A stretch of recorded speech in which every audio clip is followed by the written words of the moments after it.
Le regard de Kyle se pose sur le mont Ararat, emblème national devenu territoire turc depuis maintenant un siècle.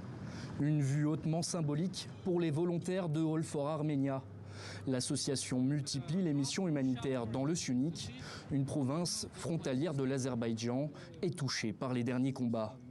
Objectif, empêcher le dépeuplement de cette région, placée sous haute tension.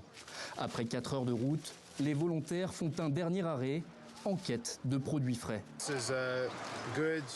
Il y a de tout, de la nourriture, des médicaments destinés aux familles touchées par l'agression azerbaïdjanaise récente. On remplit les stocks avant de rencontrer ces familles. À Sissiane, de nombreux habitants ont déjà connu l'exil. Originaire du Haut-Karabakh, cette famille a changé 2 fois de domicile depuis la guerre de 2020, perdue par l'Arménie face à l'Azerbaïdjan. Avec 4 enfants à charge et un soldat pour mari, cette femme n'ose plus penser au futur. On a peur de ce qui va arriver. Où aller, que faire? On ne sait pas. C'est difficile.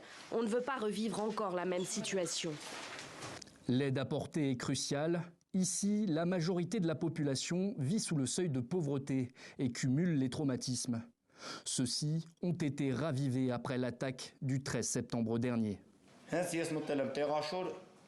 J'ai entendu les bombardements dans la nuit. Je suis tout de suite allé voir les enfants, qui ont reconnu le bruit des bombes. Depuis ma maison, on pouvait tout voir. Nos frères et nos amis se meurent tous les jours. On entend des mauvaises nouvelles. C'est une pression psychologique énorme. Empêcher l'histoire de se répéter, la motivation première de Kyle, américain issu de la diaspora arménienne.